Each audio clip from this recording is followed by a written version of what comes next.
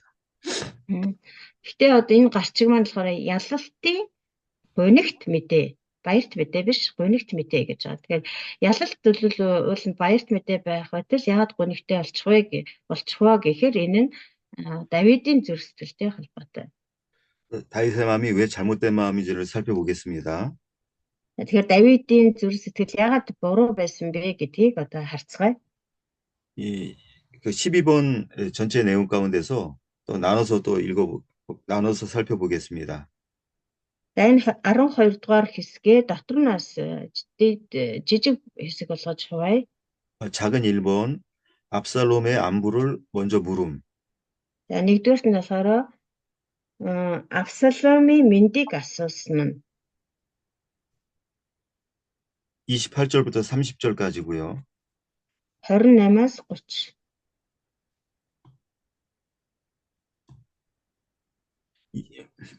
28절부터 30절까지 읽어주십시오.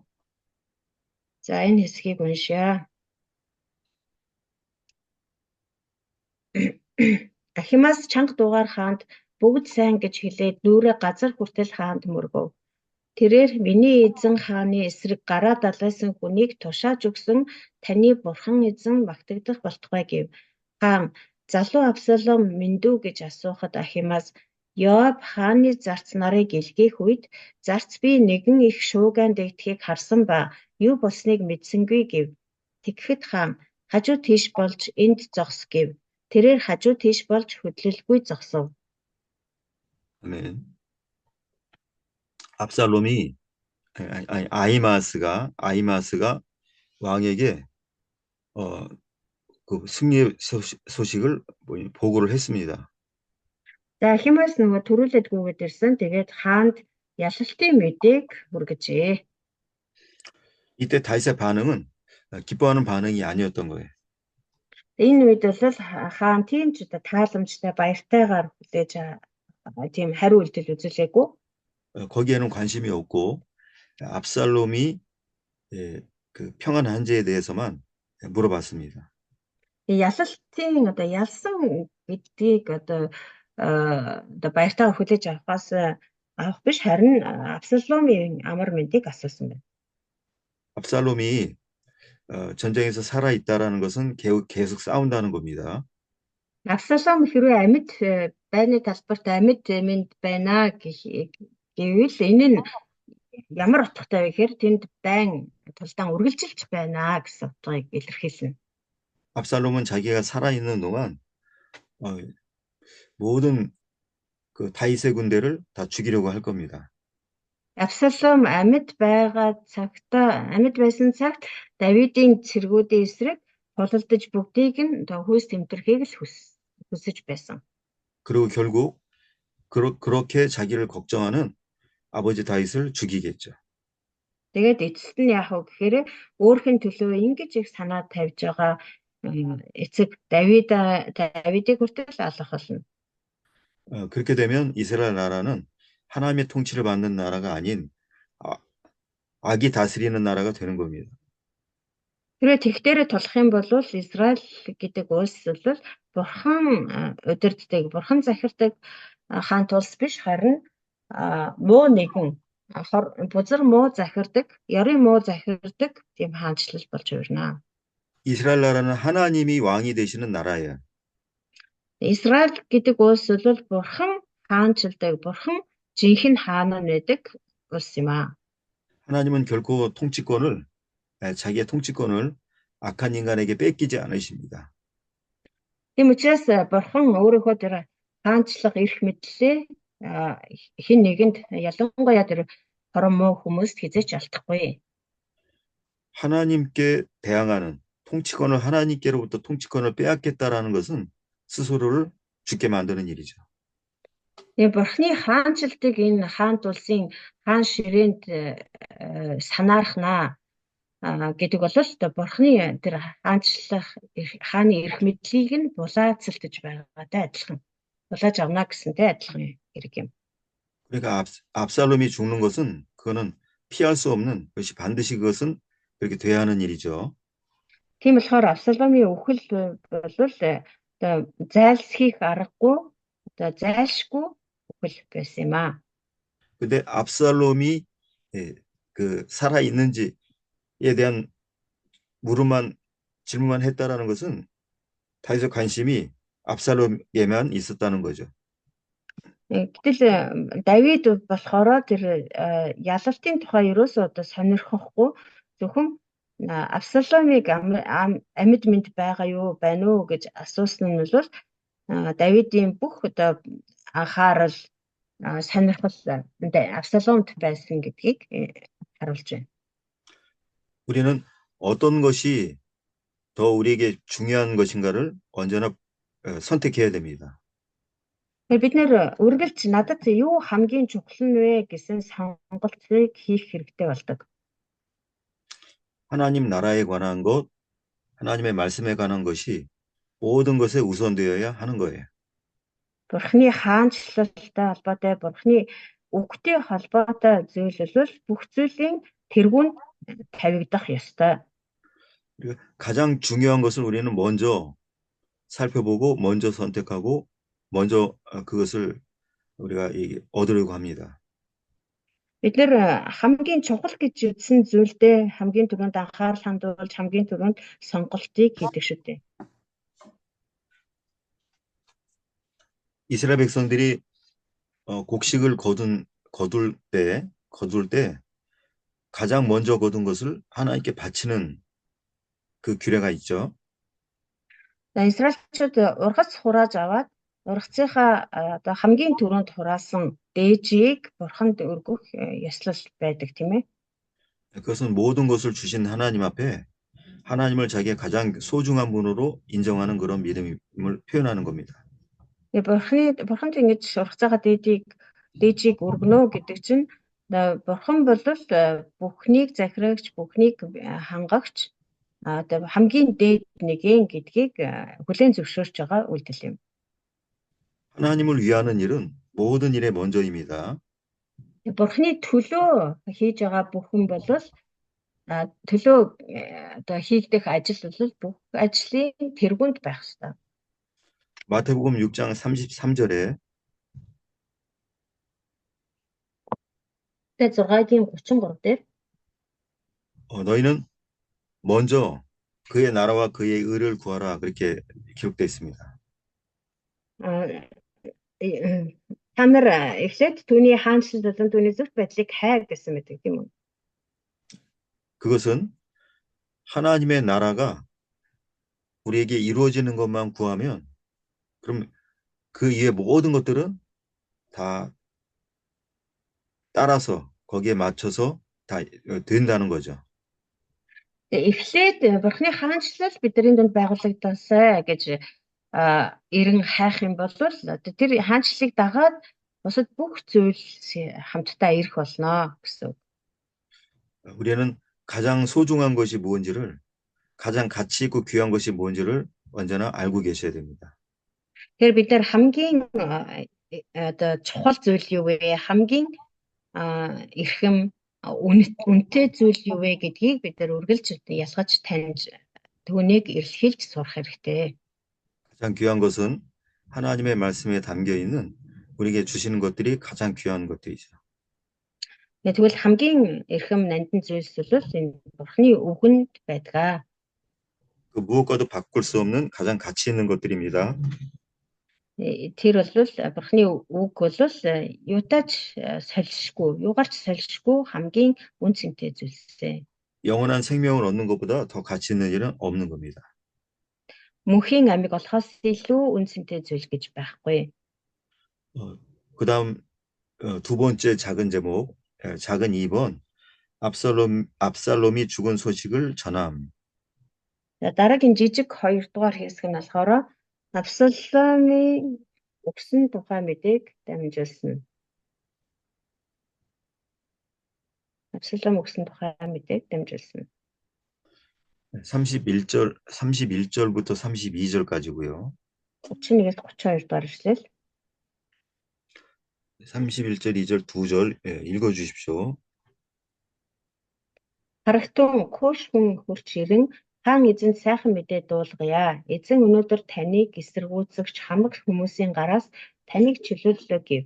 Хаан Куш хүнд залуу Абсалом мэндүү гэхэд Куш хүн хаантны дайснууд болон муу санаа өвөрлөн таныг эсэргүүцэгчт нь тэр залуугийн адил болох болтугай гэв. 네. 아히마스는 전쟁에서 승리했다라는 것만 말씀을 보고하고 전하고 이제 뒤로 물러섰습니다. Химаас болохоор төрүүлж гүйж ирээд зөвхөн одоо дайнд ялалт байгууллаа гэсэн мэдээг дамжуулаад тэгээд хойшоо болж зогссон. 다윗이 알고 싶어하는 부분은 그 뒤에 따라온 다른 그 구스 군사가 이제 구스 사람 그 병사가 말을 이제 하는 건데요. Тэгээд Давидын яг мэдхийг хүсэж байсан хамгийн их одоо сонирхож байсан тэр зүйлийг тэр мэдээг нь Химасын дараа одоо хурч ирсэн тэр Куш хүн тэр мэдээг нь дамжуулсан байна.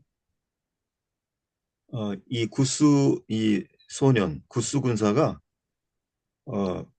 정확히 왕에게 압살롬이 죽었다는 소식을 말해줬습니다. Тэгээд Куш хүн тэр Куш залуу одоо мэдээ цэрэг байсан л та тэр Куш цэрэг хаанд Абсалом өгсөн гэдгийг маш тодорхой хэлсэн байна. 다윗에게는 충격적으로 들리는 그런 말이겠죠.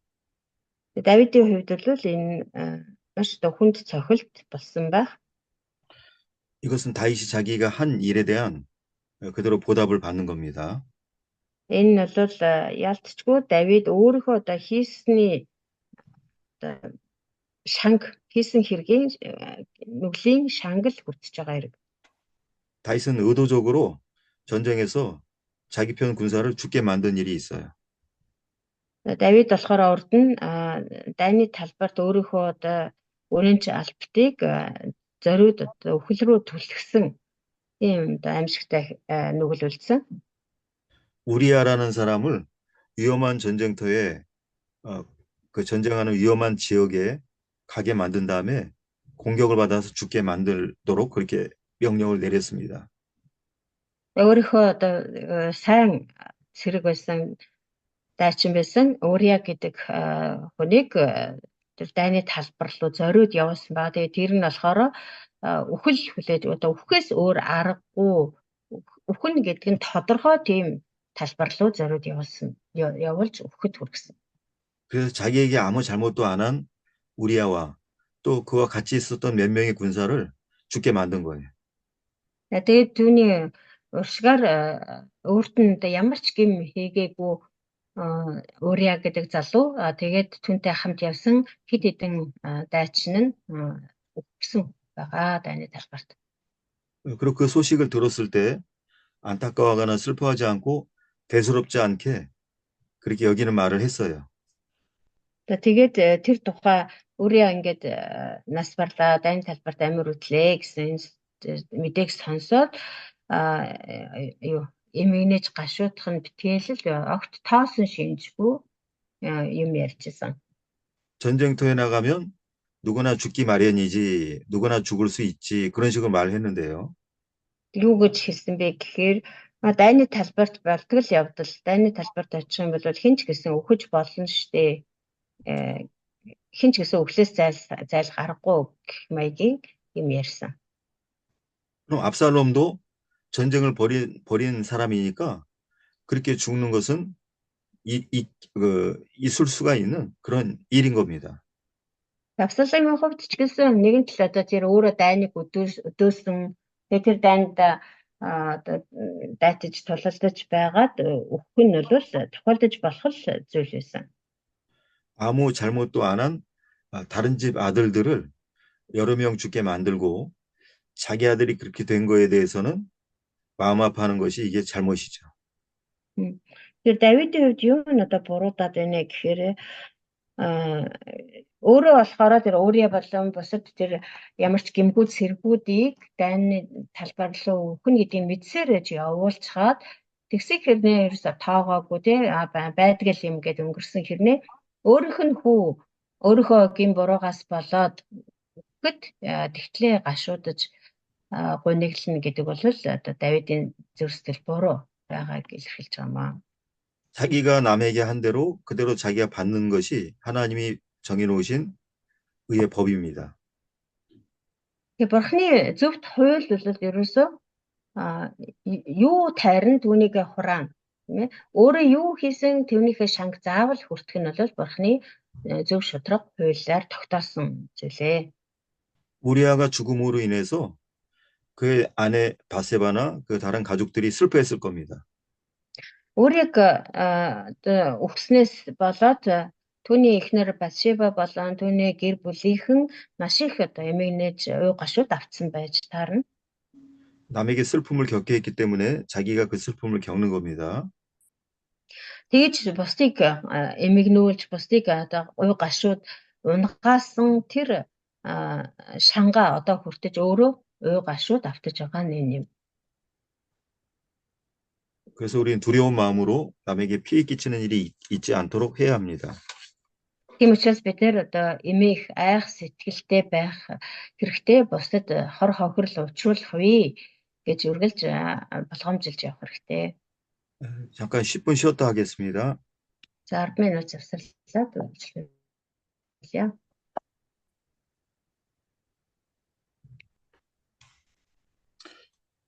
그 다음 구절은 33절이고요. 세 번째인가요? 이거는 작은 세 번째? 아니면 13번? 13번입니다. 13번. 다윗이 슬픔에 빠짐. 33절. 한 절만이고요. 슬픔에 빠짐? 네, 슬픔에 빠짐. За дараагийнх нь болохоор 33 дугаар юу ишлэл дангаараа тэгээ энэ болохоор 13 дугаар хэсэг болж байгаа шүү. 33절 한 절만. Давид гуны аюу гашууд авцсан нь. За 33 дугаар ишлэл уншъя. Тэгэхэд хааны сэтгэл гүн хямарч хаалганы дээрх өрөөнд орж уйлав. Тэрээр уйлан холхиж миний хөвгүн Абсалом минь, хүү минь, миний хөвгүн Абсалом минь, чиний оронд би өгсөн бол дээр байсан юм. Абсалом хүү минь, миний хүү гэсээр байлаа. 이 구절을 보면 다윗의 마음이 얼마나 슬펐는지를 알 수 있는 거죠. За энэ ишлэлээс харахад Давидын зүрхсэл ямар их ууй гашууд автсан байсан бэ гэдгийг харж байна. 차라리 내가 죽고 네가 살았으면 이라고 하는 말은 그 얼마나 그것을 자기가 받아들이기 힘들어하는 것을 알 수 있는 겁니다. Тэр чиний оронд би өгсөн бол дээр байсан юм гэж хэлсэн байгаа. Тэгээ энэ үгнээс харахад Абсаломын өхлийг одоо хүлээж авах нь түүнд ямар хүнд цохилт болсон бэ гэдгийг харж байна. 근데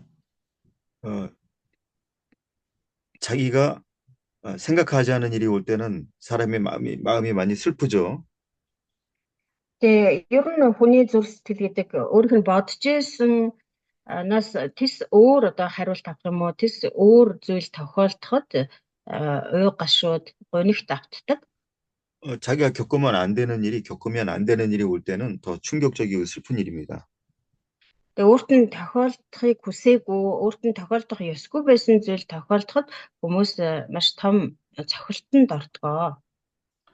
근데 다윗의 이 감정이 옳다고 할 수 없는 이유는 압살롬이 죽지 않아야 될 사람입니까?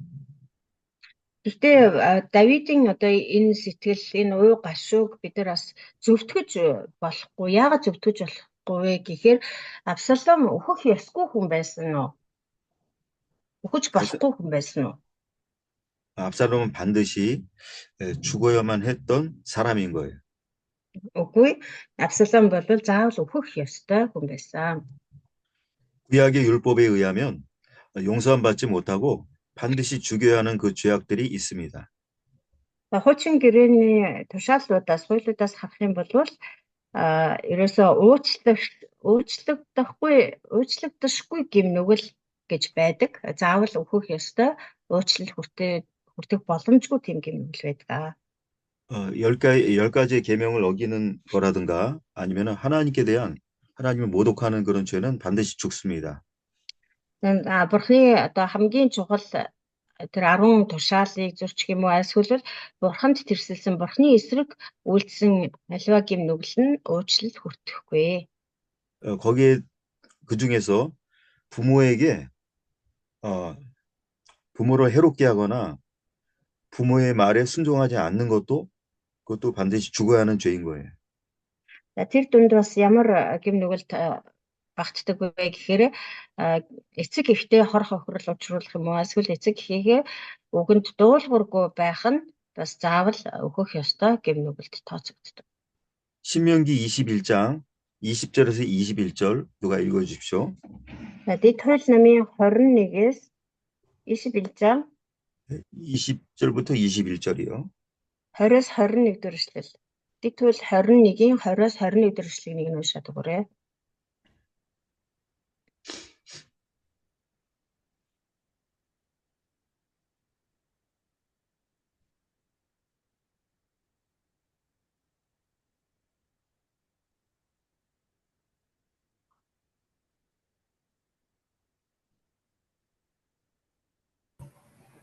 За хотынхоо ахмадуудад манай энэ хүү зөрүүд твслүү хүүхэд бидний үгэнд ордоггүй танхай балмад архичин гэвээс хотынхан бүгдээрээ түүн рүү чулуу шийдэн алах ёстой. Ийхүү чи дундаасаа ёр мууг зайлуул. Тэгвэл бүх Израиль сонсоод айж имэн. 아멘. Amen. 이 구절에 보면 뭔가 큰 잘못을 한 것 같이 보이지는 않아요. Энэ ишлэгийг харах юм бол тийм ч одоо айхтар нэг аимшигтай гэм нүгэл үйлдсэн биш вэ тийм ээ? 방탕하게 지내면서 부모의 말을 듣지 그냥 않았을 뿐입니다. Эндээс харах юм бол одоо энэ хүүхдийн буруу хийсэн хэрэг гэх юм бол тэрслүү зөрүүдээс танхай балмад архичин байсан гэж байна. 그러나 부모의 말을 순종하지 않은 것조차도 이렇게 엄중하게 처벌을 했어요. Гэхдээ одоо бидний үгэнд ордоггүй тий зөрөөд тэрслүү хүүхэд гэж эцэг их нь тэр хүүхдээ юу яасан бэ шүү дээ. Авчиж тушаасан байна. Тэгэхээр энэ эцэг эхийнхээ үгнээс зөрнөө дуулуургүй байна гэдэг бол өөхөх ёстой, өөхөх ялтай байсан байна. 이 구절은 한 번 잘못됐다고 죽이는 것이 아니라 오랜 시간의 기회를 주어서 끝까지 회개하지 않는 그 경우를 말하는 겁니다. Гэхдээ энэ тохиолдол бол одоо ганцхан нэг удаагийн тохиолдлоор ингээ хүүхдээ аваач тушаагаад одоо чулуугаар шийдүүлж алуулна гэсэн үг биш. Маш удаан хугацаанд тийм ээ хүлээгээд боломж олгосоор байтал засрахгүй байх юм бол одоо ингэж ялалдаг байсан байна. 근데 압살롬은 이 정도가 아니고 자기 아버지를 해치려고 했죠. Гэтэл Абсалом болохоор одоо хийсэн хэрэг нь бол одоо зөвхөн зөрүү танхаа тэрслүү байх төдий тийм гэмнүгэл биш үү дээ, бүр өөрийнхөө эцгийг алахыг завдсан байна. 이것은 계명을 어긴 것과 더불어서 하나님께 대한 그러니까 왕에 대한 반역죄도 들어가는 겁니다. Тэгэхээр энэ нь бол Абсаломын хувьд бол бурхны одоо тэр хууль цаазыг зөрчөөд зогсохгүй дээрэс нь бүр тэр хааныг томилсон бурхны эрх мэдэлд тэрсэлсэн бурхны эсрэг гэмнүгэл үйлдсэн тооцогдож байгаа юм. 자기의 생명의 근원인 자기를 잊게 하고 양육하는 아버지와 부모를 거역하는 죄는 스스로 죽음을 선택하는 죄입니다. Тэр өөрийнхөө амьдралын их үүсвэр болсон амьдралын их үүсвэр болсон өөрийг нь одоо энэ ертөнцид энэ дэлхий дээр төрүүлж өгсөн эцэг эхийнхээ эсрэг тэрслэн гэдэг бол өөрийнхөө амнаас уйдсан өөрийнхөө амны эсрэг нүгэл үлдэж байгаа хэрэг юм. 그러나 다윗의 마음이 아픈 것은 그것은 어떻게 그걸 피할 방법은 없는 거죠. Тэгсэн ч гэсэн Давидын зүрх сэтгэл бол энэ уян гашуугаас зайлсхийж чадаагүй. 우리가 이걸 보면 우리 인간을 대하시는 하나님의 마음이 어떤 마음인지를 우리가 알 수 있습니다. Эндээс бид юуг суралцаж олж харж болох вэ гэхээр хүн төрлөختөн бидэнд хандсан Бурхны зүрх сэтгэл ямар байдаг вэ гэдгийг харж болно. 우리가 고통당할 때 하나님은 우리 때문에 고통당하십니다. Биднийг зовлон эдлэх үед Бурхан ч гэсэн бидний тэр зовлонгоос болоод зовж шаналдаг. 하나님은 전능하시기 때문에 고통도 안 당하고 아무 힘든 것도 안 겪으실 줄 우리가 생각할 수 있습니다.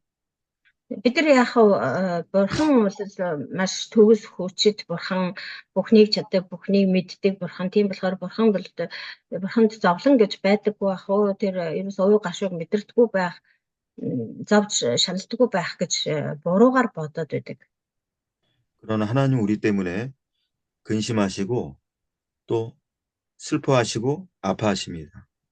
Гэтэл үгүй юм аа. Бурхан биднээс болж шаналдаг, зовдог, уян гашууддаг. 영원한 아들로 만드시기 위해서 인간을 이 땅에 태어나게 하셨습니다. 다시 말씀해 주세요. 모든 인간들은 하나님께서 자기의 영원한 아들로 만들기 위해서 이 땅에 있게 하신 존재인 거예요. Энэ дэлхийд ирэх бүх хүн төрлөختөн бол Бурхан өөрийнхөө мөнхийн хүүхдүүд болгохоор энэ дэлхийд бий болгосон хүмүүс байгаа. 근데 그 인간들이 하나님의 양육을 받지 않고 하나님의 인도를 받지 않으면 하나님은 마음 아파하시죠. Гэтэл тэгж бий болгох нь тэгж бүтээсэн хүмүүс нь Бурханаар удирдуулахгүй, Бурханы заавар сургаалыг сонсохгүй, өөрсдийнхөө дураар авирлах юм бол Бурханы зөв сэтгэл мэдээж өвдөн шүү дээ. 허무하게 헛되게 인생이 구원받지 못하고 끝나게 되면 하나님은 그만큼 마음 아파하시는 겁니다. Тэгээ амьдрал нь ямар ч утгагүй хоосон дэмий сэлгүүцэж зөрүүдэлж амьдрсаар байгаад дуусах юм бол Бурханы зүрх сэтгэл хамгийн их өвдөнө. 하나님을 기쁘시게 해드리는 사람은 극히 적습니다.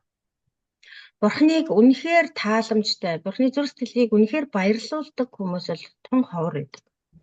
너무 많은 사람들이 하나님의 마음을 아프시게 해드리는 거예요.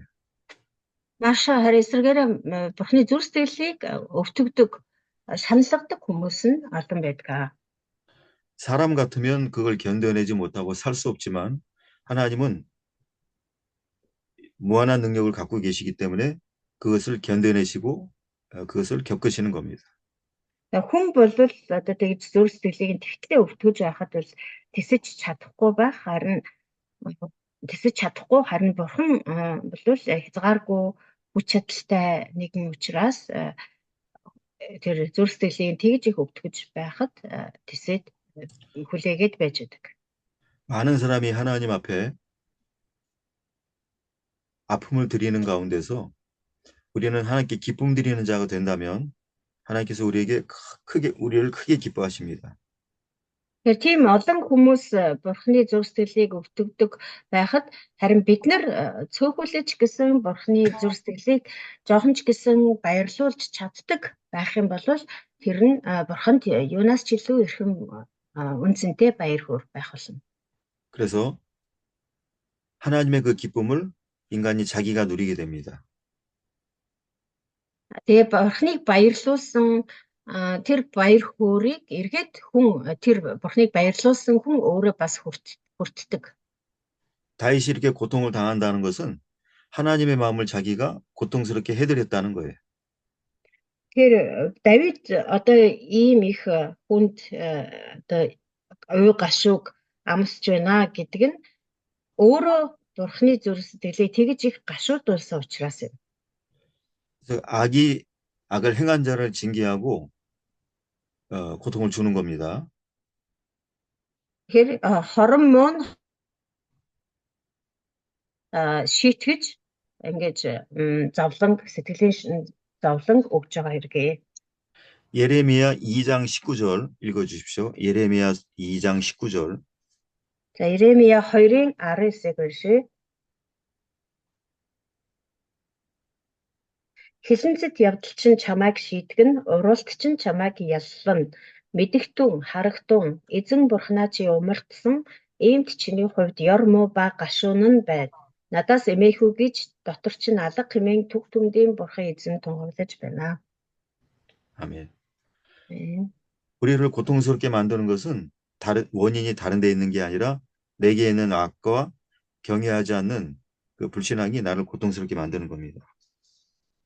Ингээс харах юм бол хэрвээ миний зүрх сэтгэл гуниглаж, шаналж байвал зовж гашуудж байх юм бол тэр бүхний учир шалтгаан бол ерөөсөө гадаа өөр хэн нэгэнд байгаа хэрэг ерөөсөө биш.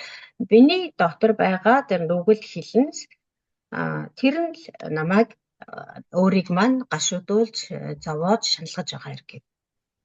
압살롬 때문에 고통받는 일은 압살롬에 대한 하나님의 죄의 징벌일 뿐만 아니라 다윗에 대한 하나님의 징계입니다. 다시 말씀해주세요.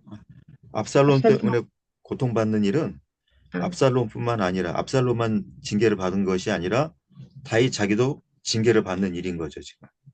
Тэгээ Давидын хувьд одоо Абсаломоос болоод ингэж уу гашаад автж байна гэдэг нь бол Абсаломын одоо эсрэг бурхны тэр шийтгэл төдийгүй Давидын эсрэг бурхны шийтгэл юм аа. 우리가 3일 상해 우리가 배우실 때 엘리 가정, 엘리 제사장의 가문에 대해서 우리가 들었습니다.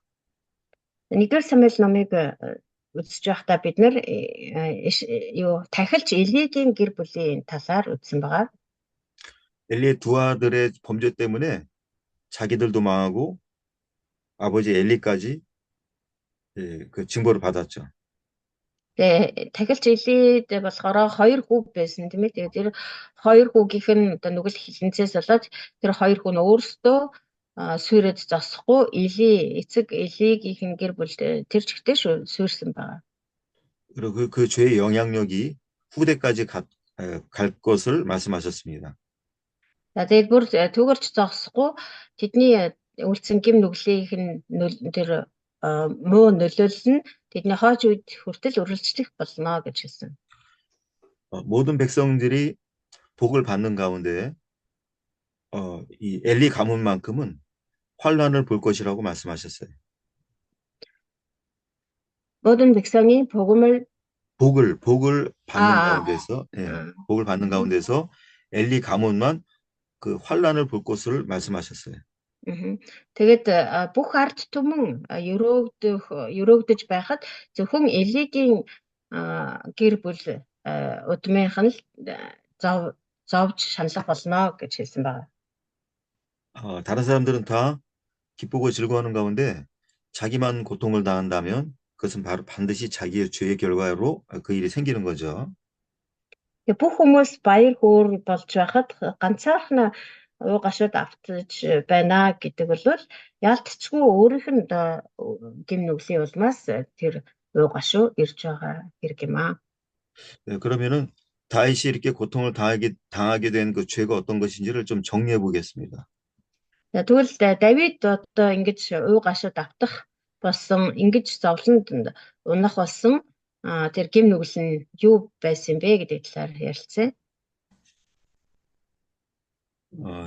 첫 번째는 1번. За нэгдүгээрт нь 저기 제목을 다윗이 고통을 당하게 된 원인 이것이 제목입니다. 이게 13 안에 그러니까 이건 별도로 이렇게 참고 표시라든가 이렇게 표시하는 거 있죠. 그 표시를 하고 다윗이 고통을 당하게 된 원인입니다. За тэгээд энэ нэг гэдэг нь болохоор нөгөө Давидын нөгөө гим нүглийн талаар тайлбарлаж байгаа ингээд нэмэлт хэсэг шүү дээ. Тэгээд та нар одоор тэмдэглэдэг ч юм уу тусгай тэмдэглэгээ хийгээрэй. За нэгдүгээрт нь болохоор Давид зовж шаналх болсон шалтгаан. 첫 번째, 아, 그게 첫 번째 제목 아니었어요? 이거는 별도로 따로 떨어져 있는 거니까 위에 흐름과는 관계없이 그러니까 참고 교실을 하는 이유가 이거는 이 지금 맥락 문맥의 네, 흐름이 예, 아닌 알겠어요. 따로 별도로입니다. 네네네. 첫 번째, 행한 대로 갚으신 것. За, саяны нөгөө Давид зовох болсон тий болсон шалтгаан гэдэг нь болохоор гарчиг юм байна шүү. Одоо нөгөө юу дид сэдв тий энэ тусгай сэдвийн чинь гарчиг. За тэгээд энэ гарчиг дотроо одоо нэгдүгээрт нь болж байгаа юм байна. За 적으셨으면 행하는 대로 갚음. 행한 대로 갚으신 것. үйлсийн дагуу төлсөн. 이거는 성경 구절을 그냥 적어놓기만 하겠습니다. 다 설명 못하는 거니까. 예. 시편 62편 12절 적으시고요. 62편 12절. 12절. 예. За дуулал 62-ийн 12. Энэ ишлүүдийг нь одоо цаг байхгүй учраас нэг бүртлэн уншихгүй зөвөр бичээд явчих. дуулал 62-ийн 12. 그리고 디모데후서 4장 14절. За 2-р Тимот 4-ийн 14, 4장 14절. 이것은 하나님께서 누구든지 그 행한 대로 그것을 받게 하신다는 그런 구절, 그런 설명하는 구절들입니다. За дуулал 62-ийн 12, 2-р Тимот 4-ийн 14. За эдгээр ишлүүд нь болохоор Бурхан хүмүүсийг яг үйлдэснийхэн дагуу хариулдаг. 그다음에 두 번째 다시 고통당하는 이шлүүд байгаа. 네. 두 번째 자기의 범죄가 영향을 미친 것. 자기 범죄가 영향을 미친 것. За хоёрдугаарт нь одоо Давидын зовлон эдлэх болсон шалтгаан нь хоёрдугаарт нь өөрийнх нь гэм нүглийн нөлөөлөл.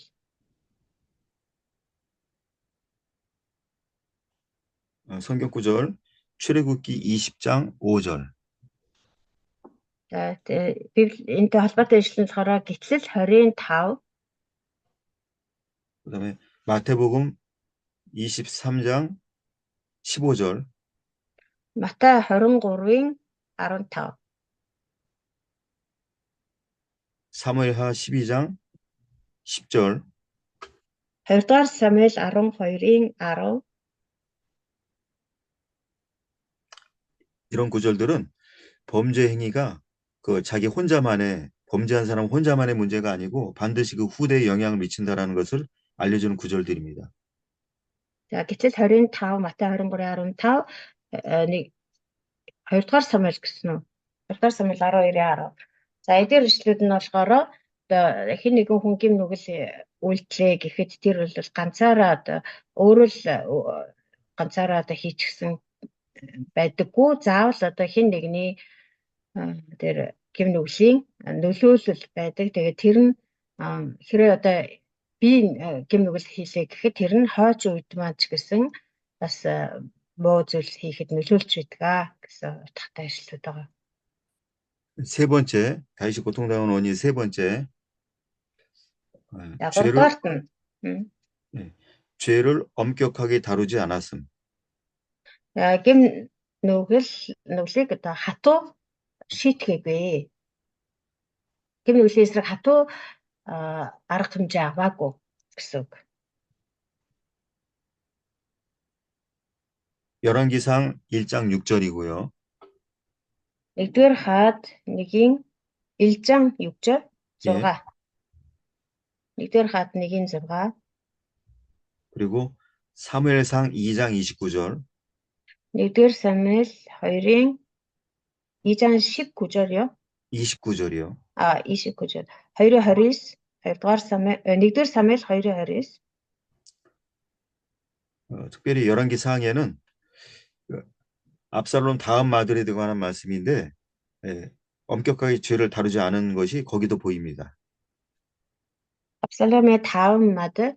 다음 아들에 관한 말씀인데 거기도 똑같이 그렇게 했다는 거죠. ялангуяа одоо нэгдүгээр хаад 1-ийн 6 дугаар ишлэл болохоор Абсаломын дараах хүү байгаа. Тэгээд гим нүгж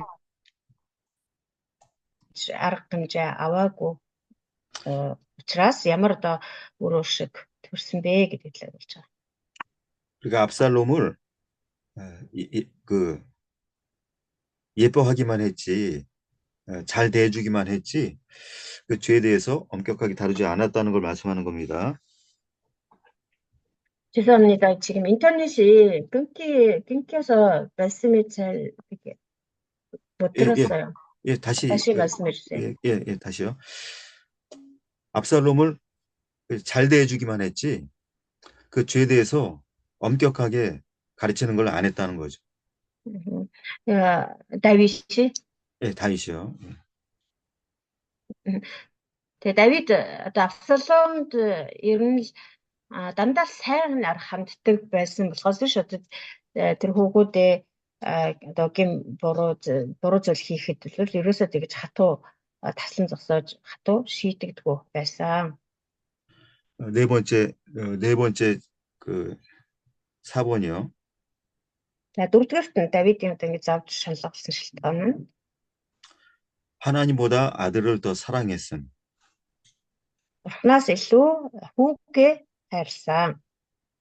Хүүгээ Бурханаас илүү хайрсан.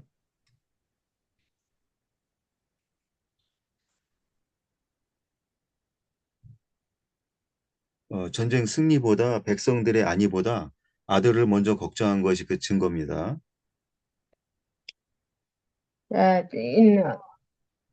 Эндээс харах юм бол тэр нөгөө ард түмний тэр нөгөө ялалтыг хуваалцахаасаа илүү хүүгийнхээ амар мэндийг төрүүлж асуусан байгаа шүү дээ тий.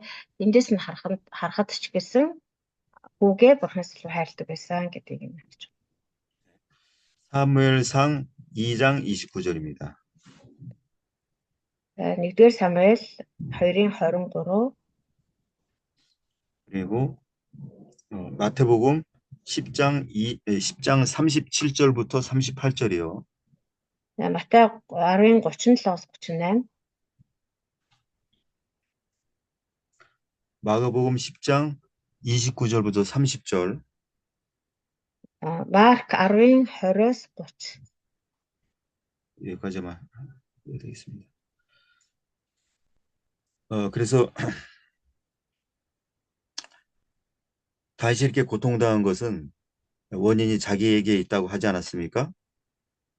Матайгийн Давид ингэж зовлон эдэлж тэ уу гашууд автах болсон нь шалтгаан нь бол өөрт нь байгаа гэж хэлсэн тийм ээ. 죄가 아니라면 고통당할 일이 생겨도 고통을 당하지 않게 하셔요. 그래 гим нүгэл үлдээгүй л бол тийм одоо зовлон идэх нөхцөл байдал тулгарсан ч гэсэн тэр зовлонгоос Бурхан бидрийг хэлтүүлж өгч байдаг. 근데 몸과 마음의 고통을 겪는 것은 그 분명히 뭔가 죄가 하나님 앞에 있다라는 거예요. Гэтэл тийм биш одоо би сэтгэлийн хувь би махбодын хувьд ч сэтгэл санааны хувьд ч гэсэн ингэж их уу гашуу зовлон эдэлж байна гэдэг бол ямар нэгэн шалтгаантай учраас тэгж байгаа юм. 이미 돌이킬 수 없는 일이 다윗에게 벌어지고 말았습니다. Нэгэнт одоо буцаалж болохооргүй тий дахиад эргүүлж болохооргүй тийм нөхцөл байдал Давидэд тулгарсан байна. 그럼 다윗이 이 고통에서 빨리 빠져나가는 방법은 무엇일까요? Тэгвэл Давид энэ зовлон шаналлаас хурдан ангижрах арга нь юу байх вэ? 여기에 대해서 각자 한번 생각을 해보시고요. Энэ талаар хүн болгон тус тустай бодоод үзээрэй. 혹시 떠오르는 게 있으면 말씀해 주시기 바랍니다. Тэгээд хэрвээ одоо санагдаж байгаа зүйл байвал бас хэлж өгөөрэй. Давид энэ зовлон шаналлаас яавал хурдан ангижрч чадах вэ? Гэмшил.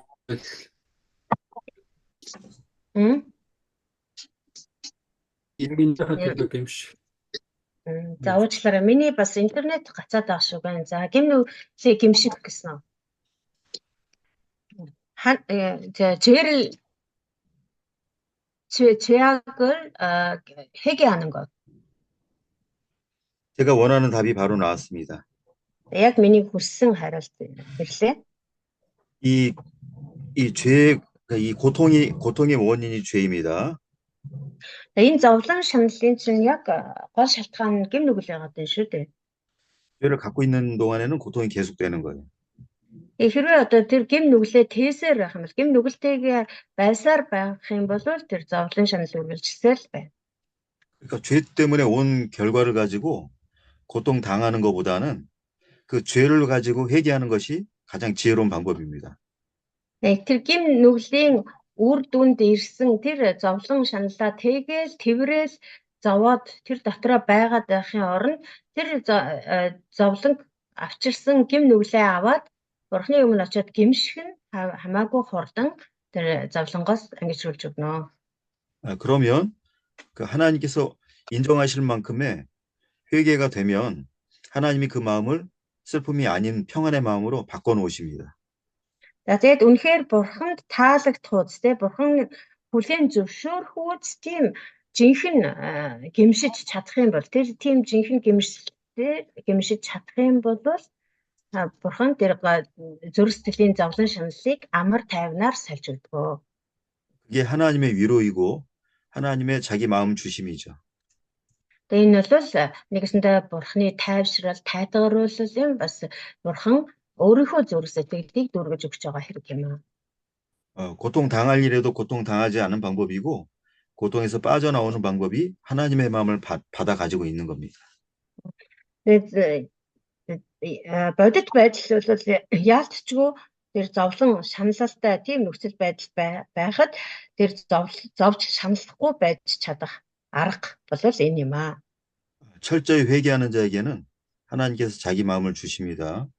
Бүрэн дүүрэн жинхнээсээ гимшиж чадсан хүнд Бурхан ийм амар тайван, тайвшрал, тайтгарууллын өөрийнхөө тэр зүрх сэтгэлийг дүүргэж өгдөг. 다윗이 회개를 안 하진 않았을 겁니다. Давид яг гимшээгүй бол биш гимшээгүй биш баха. 근데 지금 이 일을 당했을 때 이때에 회개부터 해야 이것이 맞는 거죠. Урд нь мэдээж гимшсэн л байх. Гэхдээ яг өөрт нь одоо ийм зовлон тий уй гашуу тохиолдсон энэ үед бүр илүү одоо чин сэтгэлээсээ гимших ёстой байсан. 그다음에 이제 19장으로 넘어가겠습니다. За дараа нь 19 дугаар бүлэг оръё. 19장의 핵심 교훈은 백성에 대한 위로와 왕궁 복귀. За ард түмний төлөө тайвшрал, тайтгаруулал ба хааны ордныг 왕궁 복귀, 왕궁으로 돌아갔다는 것은 예, 돌아갔다. хааны орднлоо буцсан нь ард түмний төлөө тайвшрал, тайтгаруулал ба хааны орднлоо буцсан. 그리고 이제 첫 번째 큰 제목, 큰 1번이요. 자, нэгдүгээр хэсэг. 왕의 슬픔이 백성들에게 알려짐. хааны уй гашуу ард түмэнд мэдэгдсэн нь. 1절부터 3절까지입니다. 1-3 дугаар ишлэл. 이거요? 예, 1절부터 3절까지 읽어주십시오. 1-3 дугаар ишлэгийг уншъя. Йовт харагтун хаантан Авсаломын төлөө уйлан гашуудаж байна гэж мэдэгдэв. Хаан хөвгүүнийхээ төлөө гашуудаж байгааг ард олон дуулсан учраас тэр өдрийн ялалт нь хамаг ард олонд эмгэнэл болон хуйрав. Тулаанаас зүгтэн гарч ичгүүрт орсон гитэн явагч нар шиг тэр өдөр ард олон хотод гитэж нуугцаар орж ирлээ. 아멘. 전쟁에서 이겼다라는 것은 굉장히 기뻐할 만한 그런 일들이 생긴 거예요. За дайнд ялалт байгуулсан байна. Энэ бол үнэхээр хүн бүхний баярлууштай зүйл болсон байна тийм ээ. 자기가 죽지 않았고 자기 가족을 지킬 수가 있고 Цэргүүдийн хувьд ч гэсэн өөрөө одоо дайн тулдаанд үргэлжсэнгүй амьд хурц ирлээ. Дээрээс нь бас өөрийнхөө гэр бүлтэй ард түмнийг аварч хамгаалж чадлаа. 또 왕을 죽지 않게 성공적으로 보호한 것이고요. За бас хааныхаа амь насыг ч гэсэн аварч чадлаа. хамгаалж 나라- чадлаа. 이스라엘 나라가 잘못된 대로 가지 않도록 그걸 지켜낸 거죠. Бүр цаашлах юм бол Израиль гэдэг улс орон буруу зам руу орохоос сэргийлж таслан зогсоож чадлаа. 그래서 모든 전쟁은 다 큰 기쁨을 누리는 전쟁의 승리는 모두에게 기쁨을 얻는 일입니다. Тэр дайнд ялалт байгуулна гэдэг бол одоо ялсан хүмүүсийн хувьд л үнэхээр баяр хөөртэй явдал мөн. 근데 백성들이 기뻐하다가 왕이 슬퍼한다는 소식을 얘기를 들었어요. За тэгээд ард түмэн бөөн баяр хөөр болж ирсэн хаан харин гашуудж байна гэдгийг сонссон байна. 그러면 우리가 만약에 그 백성들이라면 우리가 더 이상 기뻐할 수 있겠습니까? За хэрэв бид нэр тэр ард түмний оронд байсан бол бидний баяр хөөр цаашаа үргэлжилсээр байх болов. 모든 가족이 웃고 즐거워하는데 그 가족 가운데 한 명이 울고 있다면 더 이상 웃을 수가 있을까요? За жишээлбэл бид нэр одоо гэр бүл дээрээ жишээ авъя л да. Бүх гэр бүлээрээ баяр хөөр болоод байж итл гэр бүлийн маань нэг гишүүн уйлж байх юм бол бид нэр тэгээл цаашаа баярлал чадах уу? 예, 그 한 명 때문에 그 한 사람의 그 슬픔의 원인이 해결되기 전까지는 기뻐하는 걸 잠시 멈추겠죠. Хэдэр өөртөө баяр хөөртэй байсан ч гэсэн тэр гэр бүлийн маань хин нэгэн хүн яагаад ингэж гашуудах болов, яагаад уйлах болов гэх тэр уйлах болсон шалтгааныг нь одоо арилсгах хүртэл бүгдээрээ баяр хөөрөө зогсоох баха. 왕의 슬픔이 모든 백성들에게 슬픔으로 느껴졌습니다. Тэгэхээр Израилийн хувьд ч гэсэн хааны тэр уян гашуун бүх ард олны хувьд ч гэсэн эмгэнэл болж хувирсан гэж. 이 말은 왕의 마음과 백성들의 마음이 이렇게 연결돼 있다는 그런 증거인 거죠. Энэ нь болохоор тэр хааны зүрх сэтгэл болон ард түмний зүрх сэтгэл хоорондоо холбоотой байсан гэдгийн нотлохоо болж байгаа. 이것은 주님 안에서 모든 성도가 가지는 한몸된 관계에서 오는 마음입니다. Энэ бол эзний дотор байгаа итгэгч буюу ариун хүмүүс эзэнтэй зүрх сэтгэлээрээ холбогдож нэгэн бие болдог тэр холбоо бас илэрхийлж байгаа. 로마서 12장 15절에 Ром 12:15 дээр 즐거워하는 자와 함께 즐거워하고 우는 자와 함께 울라고 기록돼 있어요. баярлаж буй хүмүүстэй хамт баярл, уйлж буй хүмүүстэй хамт уйлаа гэсэн мэт. 그것은 예루살렘 초대교회와 같이 모두 마음을 같이 하고 있는 모습인 거죠. Энд баярлаж байгаа хүнтэй баярлаж уйлж байгаа хүнтэй хамт уйлна гэдэг бол Иерусалимийн тэр анхны чуулганы итгэгч нар бие биентэйгээ тэгж нэгэн сэтгэл болж цул болж байсан яг тэр дөр төрхийг илэрхийлж байгаа. 그리스도 예수를 중심으로 연결되어 있는 한몸 관계이기 때문에 다른 사람의 문제가 내 문제가 되는 겁니다. Есүс Христийн тэр бие дотор бүгд нэг зүрх сэтгэлтэй болсон учраас тэр биеийн нэг хэсэг нь буюу нэг гишүүн нь эмгэнэж гашуудаж зовж зүдэрч явах юм бол тэр хүний зовлон бидний ч гэсэн зовлон болтгоо. 아무 관계 없는 사람끼리 모인 그 모임에서는 남이 울든 웃든 나하고 관계가 없겠죠.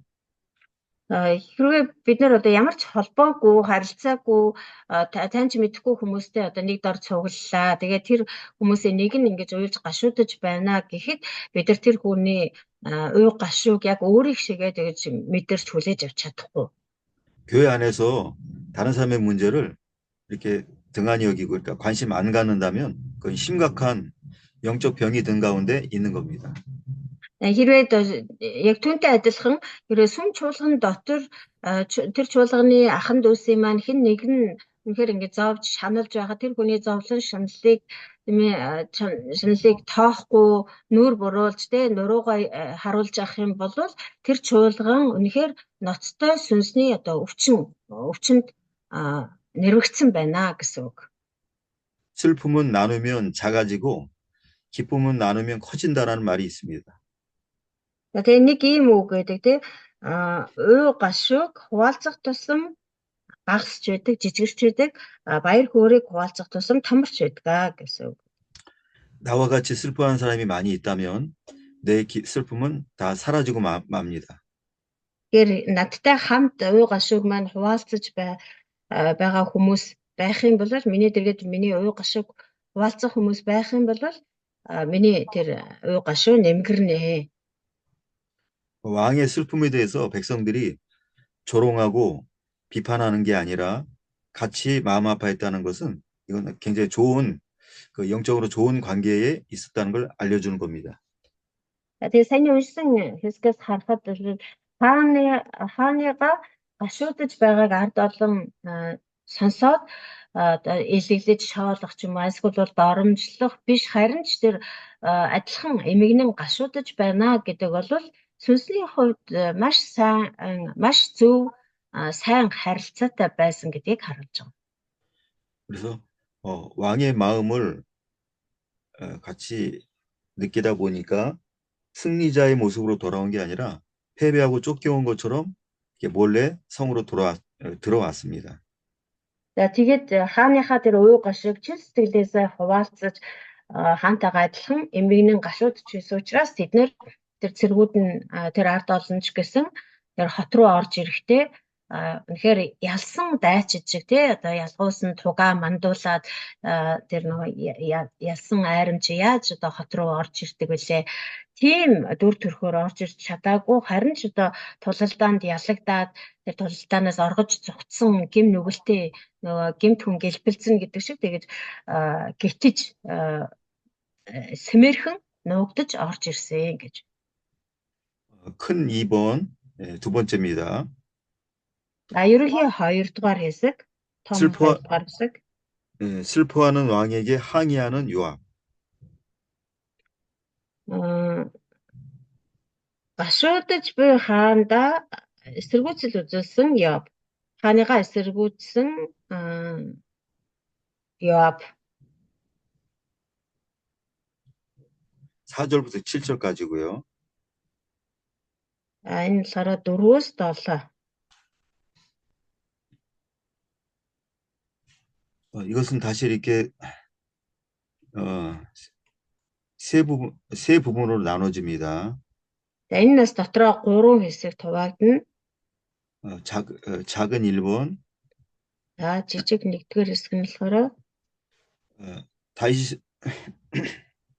다윗이 슬픔을 표현함.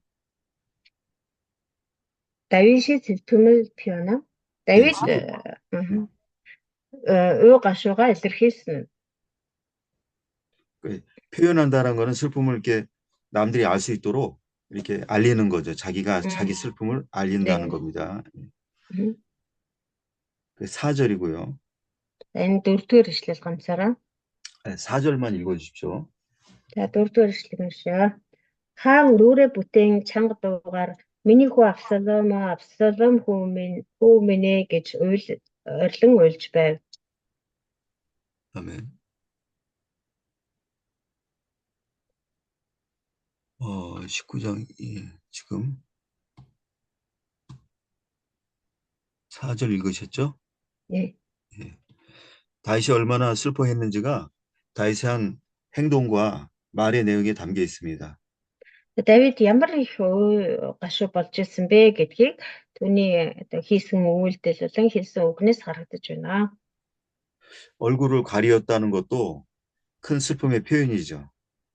Нүрэ бүтээнэ гэдэг нь болохоор маш их уу гашуу ихэр уу гашуудж байсныг илэрхийлж байгаа.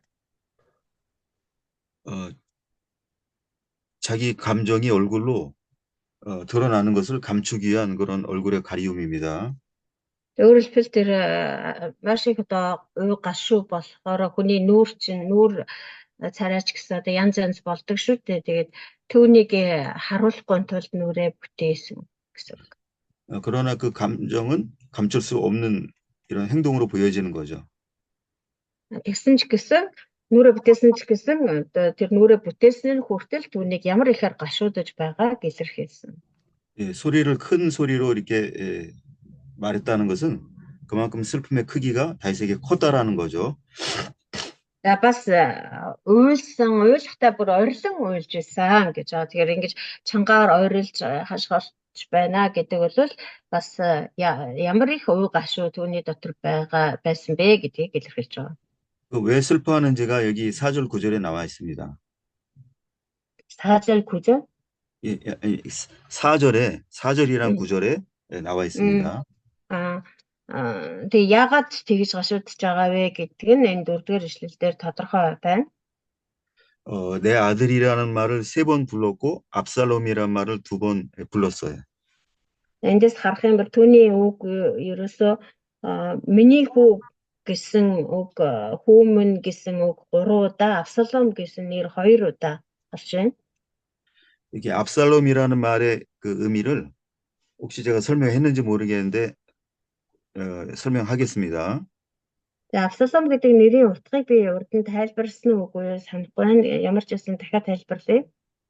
나의 아버지는 평안이시다라는 뜻인데요. Энэ 압살ом гэдэг нь болохоор миний эцэг бол амар тайван юм аа гэсэн утгатай нэр. 지금 이 압살롬 이름을 부른 이 의미는 바로 압살롬이 인생의 목적대로 살지 못했다라는 걸 말하는 거죠. Тэгээд 압살ом гэдэг нэрийг ингэж олон удаа дуудаж уй гашуу болж байна гэдэг нь тэр уул нь бол одоо үнэхээр сайн сайхны бэлэгдэж энэ нэрийг өгсөн байгаа. Гэтэл тэр нэр шигэ амьдарч чадаагүй төлөө уй гашуу болсон.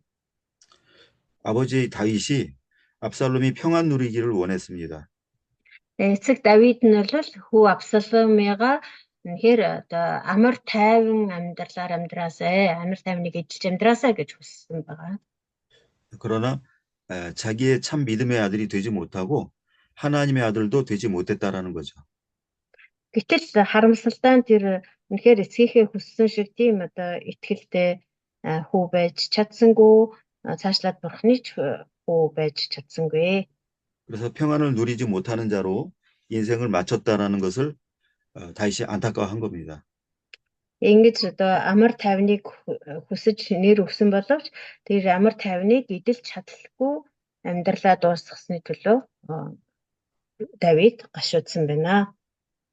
그러니까 압살롬이 잘못한 것을 탓하는 것이 아니라 이 부분에 와서는 이제 자기의 자기의 회개의 마음이 이제 여기서 나오는 겁니다. Тэгээд яг энэ ишлэлийн тухайд бол утга санааг нь харах юм бол Абсаломыг одоо буруутгах гэхээсээ илүү Давид өөрийнхөө төлөө гимшиж байгаа тэр гимшлийн сэтгэлийг нь бас харж байна. 내가 아버지 역할을 잘 못했기 때문에 네가 하나님의 아들이 되지 못했다.